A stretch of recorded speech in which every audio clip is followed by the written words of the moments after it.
ਜਲੰਧਰ ਅੰਮ੍ਰਿਤਸਰ ਰਾਸ਼ਟਰੀ ਮਾਰਗ ਲੰਮਾ ਪਿੰਡ ਚੌਂਕ ਦੇ ਨਜ਼ਦੀਕ ਟਰੱਕ ਅਤੇ ਕਾਰ ਵਿਚਾਲੇ ਭਿਆਨਕ ਟੱਕਰ ਹੋਣ ਦਾ ਮਾਮਲਾ ਸਾਹਮਣੇ ਆਇਆ ਹੈ। ਦੱਸ ਦਈਏ ਟੱਕਰ ਤੋਂ ਬਾਅਦ ਕਾਰ ਬੇਕਾਬੂ ਹੋ ਕੇ ਡਿਵਾਈਡਰ ਉੱਤੇ ਚੜ ਗਈ। ਗਨੀਮਤ ਇਹ ਰਹੀ ਕਿ ਕਾਰ ਚਾਲਕ ਇਸ ਹਾਦਸੇ ਵਿੱਚ ਬਿਲਕੁਲ ਸੁਰੱਖਿਅਤ ਰਿਹਾ।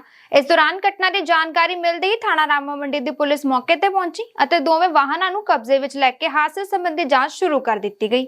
ਜਲੰਧਰ ਤੋਂ ਸੁਖਵਿੰਦਰ ਬੱਗਾ ਦੀ ਰਿਪੋर्ट।